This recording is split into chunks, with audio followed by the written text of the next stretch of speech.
Hello, we're back. It's a pretty huge concept in Algebra 2 actually. We're going to talk about what's called the quadratic formula, which is a surefire way to solve any quadratic. And it is technically the completing the square process is generalized for any quadratic in the form ax squared plus bx plus c equals 0. So a little bit of vocab to get under our belts here. When I say what is the quadratic formula, I am asking you for this. So this is a generalized way of finding all solutions to a quadratic that is in standard form. This, if I say, what is the quadratic equation in standard form, that's what they're referring to. So I, of course, stole this off the internet, but the colors should be matching up. Hopefully you can see this on your screen as well. A is the coefficient to the quadratic term, the x squared. B is the coefficient to the linear term, which is the x, and C is the constant. So we're going to place those coefficients into quadratic formula. Someone already did all the work for you, so your job is just to simplify it. And this is always going to work for a quadratic equation, regardless of the nature of the solutions. So if they're rational, irrational, if you have these beautiful integer solutions, it can solve it no matter what. So first task is we look at our quadratic equation and we make sure that it is in standard form and it's set equal to 0, which it is. So next we identify all of our coefficients. So this number right here in front of the quadratic term is your a value. And then the coefficient in front of the linear term, which is a 1, that is your b value. And then I'm using totally different colors, sorry. Deal with it. And then your constant, which is a -5, is your c value. So now we're going to set this up into quadratic formula. And I left you a little space on your paper over here to do that. This is a little picky on my part, but you really should start the quadratic formula with x equals because you're finding solutions. So it starts by asking you for the opposite of the b term. So the opposite of +1 would be -1. And then you're going to put a plus or minus symbol down because there's two solutions. Then you're going to put down a radical. Make it pretty big. Now this next part is Abruzzo's preference, but when I write down b squared, there's nothing wrong with saying 1 squared, but typically what I do is I just square that number because this is the source of error for a lot of kids. It doesn't matter with a 1 because 1 squared is still a 1, but the way I think of it is, okay, 1 squared equals a 1. So we're going to run into issue when b is negative. If you have like -3 squared, a lot of kids just type that in their calculator without using parentheses and they get the totally wrong answer. So I would prefer it if you guys did that step in your head. All right, keep writing down. The rest of the formula is -4 times a times c, and I did use parentheses there on purpose. So a is 2 and c is -5. And these are all multiplied together. And right now we're just setting up everything. We're not doing simplifying yet, except for that b squared thing. And then 2 times a, which was 2. All right, now comes the simplification. And there should be quite a bit of space kind of stretching below this problem. So I'm just going to kind of put down another equal sign, and here comes the simplification. What I'd like you to do is simplify this in stages. I would like you to simplify what's called the discriminant first. That would be all the stuff that is underneath the radical, but don't actually simplify the radical itself. So right now we have -1, plus and minus, keep the square root symbol, and then if you were to type 1 minus 4 times 2 times -5 in your calculator, that would be fine, but not with the square root. So I should be able to do this in my head because I'm a math teacher. That's 41, right? And then in the denominator, you can simplify that part as well. So 2 times 2 is a 4. Now, we're done. We're actually done. The reason we're done is because what's underneath the radical, the discriminant, is the square root of 41 doesn't simplify. So it doesn't break down like we saw in some of those square root problems. This is actually your solution set. So if you just wrote down, I should have put x here, x equals this, you're fine. If you wanted to separate them, that's even better. So -1 plus the square root of 41 all over 4. And then the other solution is -1 minus the square root of 41 over 4. Those are the most beautiful answers when you separate them, but I will accept this as well. I'm going to bubble in the beautiful ones, though. This answer set, these are called irrational. If you were to type them into your calculator, you'd get horrible decimals. And we don't bother with that unless it's an application question. So we're done. Let's take a look at number 2. We have another quadratic equation. It is in standard form, meaning it's everything to one side set equal to 0. We should identify our coefficients. So I don't write 4s that way. So I'm going to write a 4 for A. And again, we have a 1 for the B value. And then this time the C is a -3. The constant's a -3. So we're going to set it up as x equals, so it starts off with opposite of B again. So this one happens to have the same B value as the last problem. -1 plus n minus square root of, and again, I don't write 1 squared down. I'm just going to write 1 minus 4 times A times C. So A was a 4 and C was a -3. And then all of that over 2 times A. So again, we're going to simplify this in stages. We're going to either type or mentally simplify the discriminant. So this part right here, don't use the square root symbol yet. So right now we have -1 plus and minus, leave the square root symbol. Okay, mental math, here we go. That's 48, so 1 plus 48 is 49. Ooh, interesting. All right, over 8. And this problem is not done because the square root of 49 simplifies. The square root of 49, this is really just a 7. So now my solutions look like this. -1 plus and minus 7 over 8. And your math teacher would be very disappointed if this is where you stopped, because we're better than this, right? One solution would be -1 plus 7 over 8. And then the other solution would be -1 minus 7 over 8. And again, your math teacher would be really, really sad if this is where you stopped, because you have integer answers, or rational answers, I should say. So your numerator, you need to compute that either mentally or on the calculator separately, either with parentheses or hitting enter. And then you're going to have fractions. And of course I want reduced fractions. So this guy is, let's see, 6 over 8, better known as 3/4. And this one is not rational. Well, it's not going to be written as a fraction because it's -8 over 8, which is -1. So we got 2 rational answers out of a quadratic using the quadratic formula. The previous question were 2 irrational answers. Not the greatest, but actually they had less work. So that was good news about irrational answers. Sometimes they're less work. New quadratic, and then we have a problem right away because this is not in standard form. So our quadratic equation has to be rewritten as 7x squared minus 2x, and then we're going to have to subtract the 3 over. So now I can see that my A value is a 7. My B value, the coefficient here, is a -2. And then the C value is a -3. All right, I have a little less space here, so I'm going to start writing over here. I'm going to write kind of small. So for the quadratic formula, it starts off with opposite of B. So the opposite of -2 is a +2. And then plus or minus square root of, so this is where I'm going to take a bit of a mental math leap. I'm not going to write down -2 squared because a lot of kids get to typing on the calculator and they type it wrong. -2 squared, -2 times -2 is just a 4. So let's write down a 4. Minus 4 times, make that radical a little bigger, 4 times A times C, and then all of it over 2 times A. Okay, so once again, my simplification is going to be done in stages. I'm going to calculate that discriminant first. So let's calculate this guy.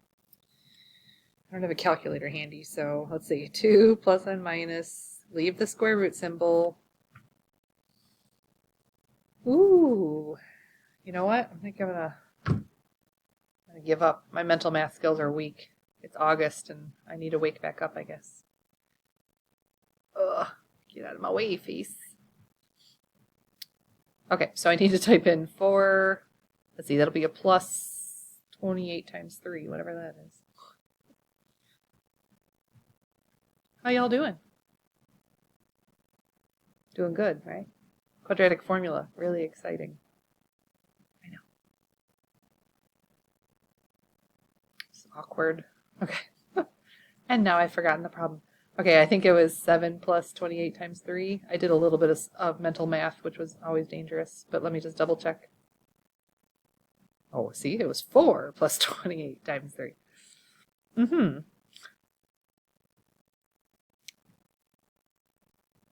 Did you know you could do that with your calculators? You can just go and ask for the old problem again. All right, 88. Square root of 88 is what we have. Okay, I have really bad news for everybody.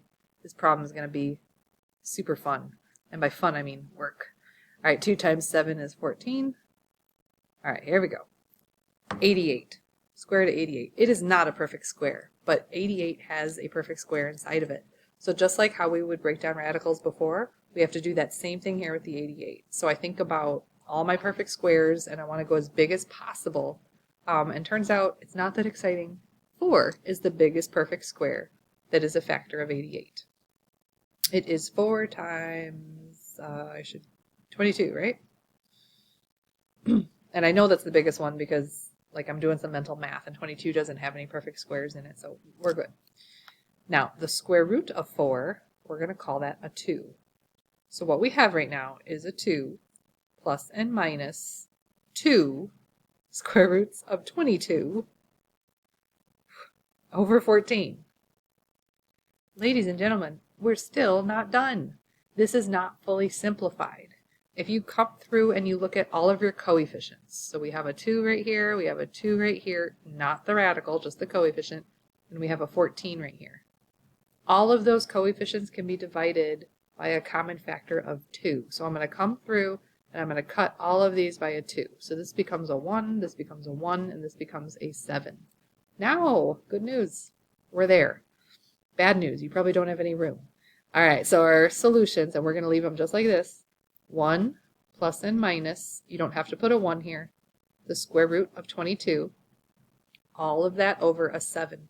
Do me a favor and make sure that your fraction bar is very large and it's underneath the entirety of the numerator 1 plus and minus square root of 22. If that fraction bar isn't big enough, then it's only dividing part of that by a 7. So make sure you're careful about that notation. I mean, that's kind of as nasty as it gets. That's literally the hardest problem I can give you, so don't panic. All right, this next one, it's already in standard form. Good news. Let's identify our coefficients for A, B, and C. Here's A. And then positive 8 is B. And then here's C. So I'm in the way of my setup. Let me move that. My setup would look like this. X equals opposite of B. So negative 8 plus and minus square root of, now instead of writing 8 squared down, I'm just going to write down 64. Minus 4 times A, which is 3, times C, which is 5. All of that is being divided by the denominator of 2 times A. So again, we're simplifying this in stages. I want you to simplify your denominator and also your discriminant. So let's get this guy first.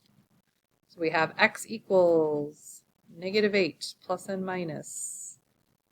All right, so this is 20, and that's 3, so 60. 64 minus 60 is 4. Ooh, interesting. Bad news, that means more work. So the square root of 4 obviously can simplify. So we have negative 8 plus and minus 2 over 6, and this is another one of those cases where your math teacher is going to be really disappointed if this is your final answer, because you're better than this. So we have negative 8 plus 2, and then we're going to divide that by 6. And then we have negative 8 minus 2, and we're going to divide that by 6. If you are a calculator typer, that's fine. Just make sure that you are grouping that numerator together so you know that that's one thing in the numerator. And here comes our two answers. Fractions, make sure you reduce them. Right here, this is negative 6 over 6, which is negative 1.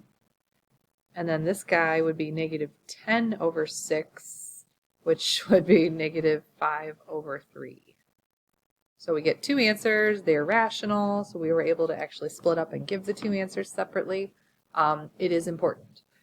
I can hear your question all the way from internet land. Do I have to memorize the quadratic formula? And the unofficial answer is you should. Do you have to? No, but you should. So how's that feel? because you need it for your SAT test. All right. We keep saying that word discriminant, right? I talked to you about that part that we highlighted. It's the stuff that's underneath the radical. So underneath the radical, remember you had that b squared minus 4 times a times c. I think those are the colors I used. So the algebra that was underneath the radical, it told you a lot about what kind of answers you were going to get. So as I was solving them, you know, you'd see me cringe and go, oh, or I'd say like, yay. I knew that if I got a number that was, you know, a pretty square root number, that meant I had more work and I was going to get 2 rational answers. But the point there is I was going to get 2 answers. And sometimes I had a number in there that I was like, yay, because I knew it didn't reduce. I still had 2 answers, but they were irrational. But I don't think we had an example. No, we didn't. But we're about to see one.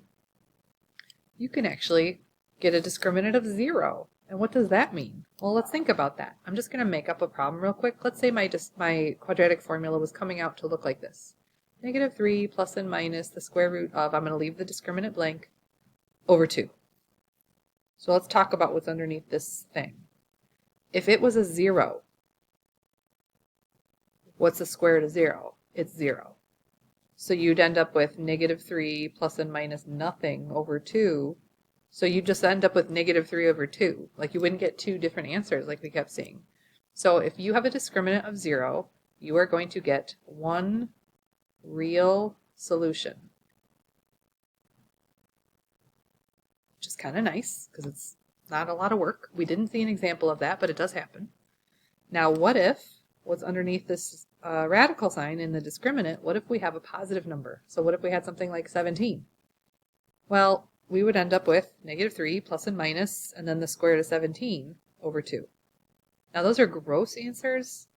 They're irrational, but they're still real. So you're going to get, and there's 2 of them, there's 2 real solutions.